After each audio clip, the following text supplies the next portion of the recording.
Bru? Sim, eu tô gravando. Linda. Obrigada. Então, na Segunda Guerra, muitas crianças ficaram órfãos.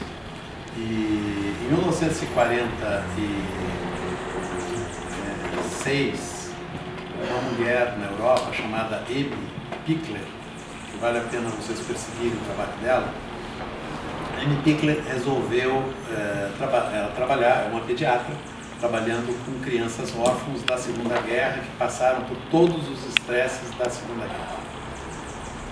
E ela pensou assim, o que eu posso oferecer a essas pessoas, dado que não tenho profissionais, pediatras, assistentes sociais, psicólogos, não tem ninguém para atender essas crianças. Morreu, né? Uma parte das pessoas morreu. O que eu posso oferecer a essas pessoas, essas crianças, para que elas evoluam bem?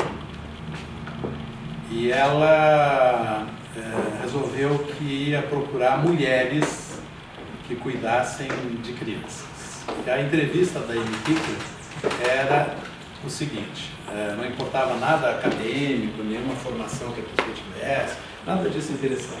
Interessava a Pickler o seguinte, a capacidade de estabelecer vínculo amoroso com bebês. Se esta mulher tinha esta boa capacidade, ela era admitida nesse primeiro lugar que chama-se Instituto Pickler Locksley. Locksley é a rua onde ficou o primeiro instituto da Amy Pickler. Então chama Instituto Pickler Locksley, isso hoje está em vários lugares do mundo e começou a entrar no Brasil agora, o ano passado. Infelizmente, muito tardiamente, né? Mas ocorre o seguinte, os filhos, como são chamados, né, os filhos de Pickler, isso está no YouTube, vocês podem ver, né, são coisas inacreditáveis, as competências dos bebês, é uma coisa que se eu disser para vocês, vocês não vão acreditar. Ela gravou exatamente porque ela achava que ninguém ia acreditar no que ela estava dizendo.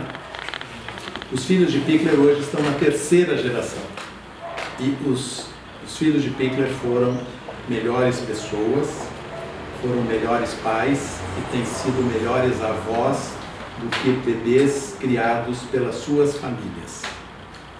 Isso significa o quê? Que pelo menos uma pessoa no planeta inteiro que tenha uma boa capacidade de se vincular amorosamente, afetivamente com uma criança é capaz de modificar a sua história. A outra coisa que eu queria trazer para vocês é o seguinte, a partir de 1955, no Havaí e depois na Inglaterra e na França, algumas pessoas, entre elas um que está vivo ainda, que é o Boris Cyrulnik, que vale a pena ler o que ele escreveu. Eu sugiro, se vocês tiverem interesse, ler um livro que ele escreveu para leigos, que chama Os Patinhos Feios.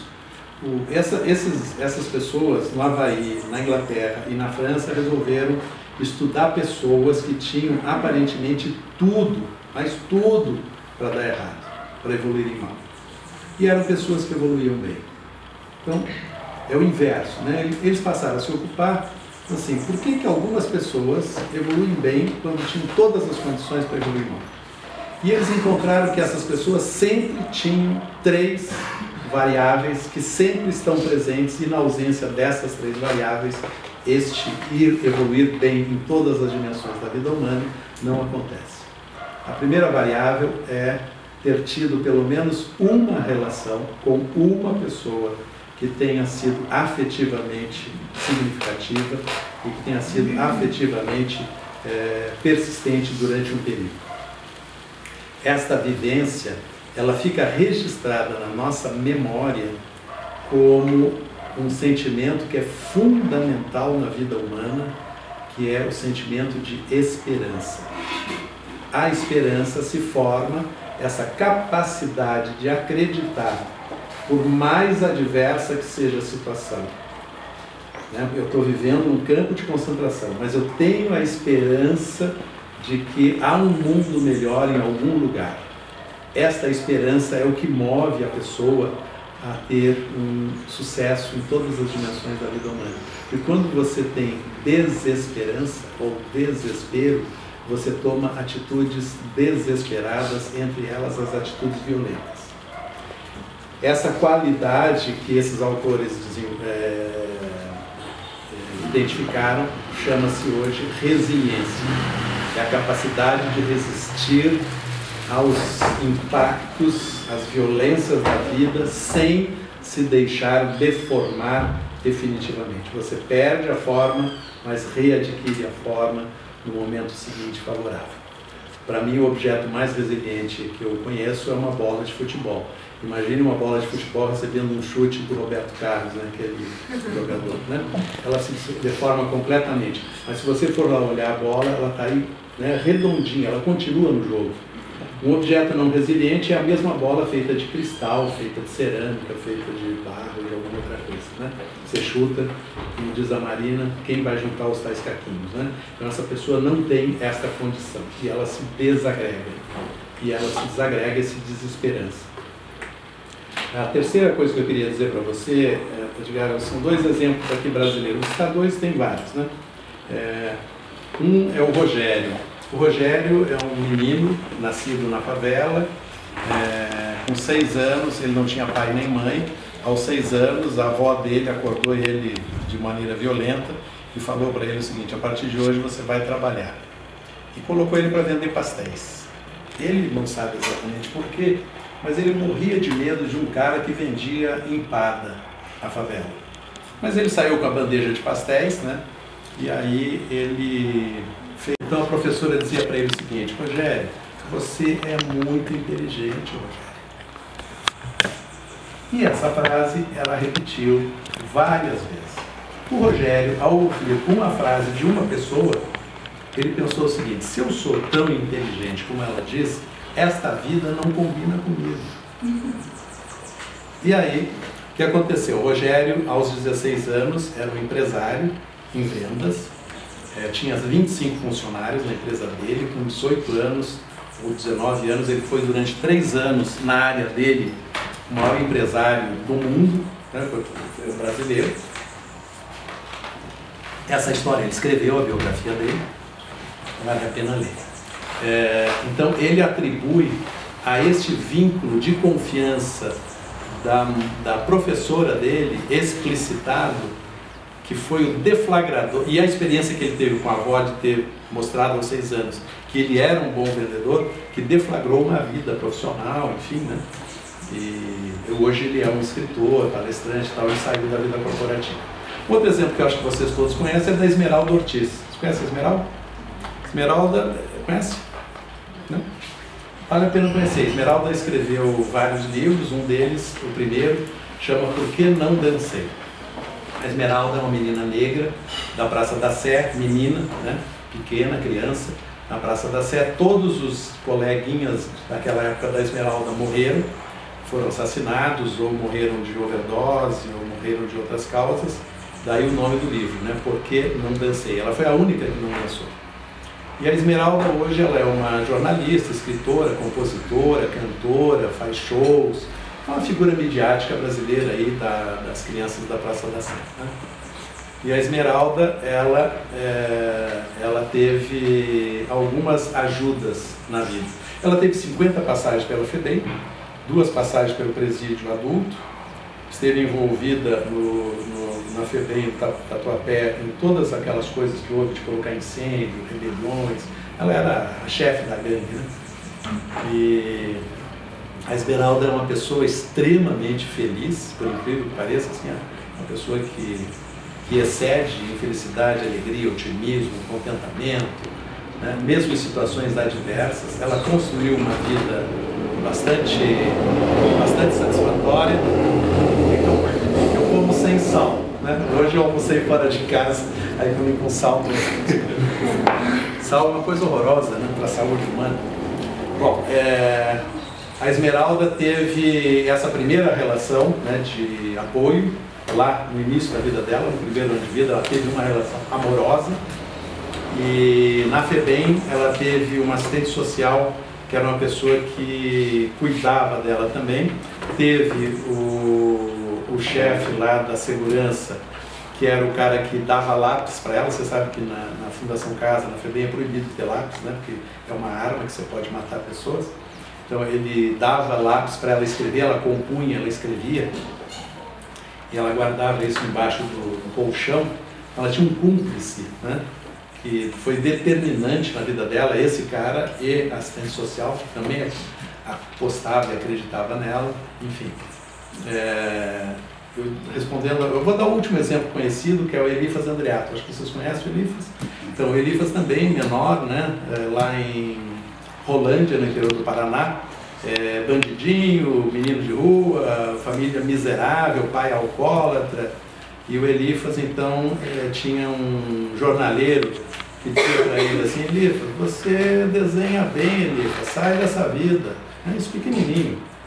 O Elifas hoje, eu acho, pelo menos na minha opinião, é o maior desenhista gráfico brasileiro, o maior artista gráfico brasileiro, capa de vários discos aí, né? Enfim, é a pessoa que mais longamente pintou e desenhou a história brasileira, e mais largamente, né, vai do teatro, música, cinema, enfim, literatura, revistas. Foi a pessoa que editou o Almanac Brasil, datando durante muitos anos. Foi quem fez o logotipo, esse logotipo Brasil, né, que foi roubado pelo japonês dele, né, pelo cara lá da comunicação do governo Lula, que roubou o desenho dele. Enfim, o Elifas é um outro exemplo, né, de um jornaleiro que diz: Elifas, sai dessa vida, você sabe desenhar, toma esse caminho e tal, né? Alguém confiou nele, né? Então, é isso, uma coisa simples, é ter alguém que assuma este papel, né, que provavelmente todos nós aqui, provavelmente não, certamente todos nós tivemos, mesmo que a gente não saiba, nós tivemos esta figura na nossa vida, senão não estaríamos nessa função aqui. Até hoje, nenhuma pessoa que viveu situações adversas e se saiu bem, conseguiu se sair bem sem ter esta pessoa. É simples. Você tinha uma pergunta? Cara, não tinha, mas é porque a gente já está estourando. Eu posso fazer essa pergunta depois só para você. Não quer? Não, era só quando a gente fala de cuidar da primeira infância, o que abrange esse cuidado, né? Acho que parece que é tudo, né? Desde a alimentação... Nós podemos priorizar algumas coisas rapidamente. Comida, em primeiro lugar.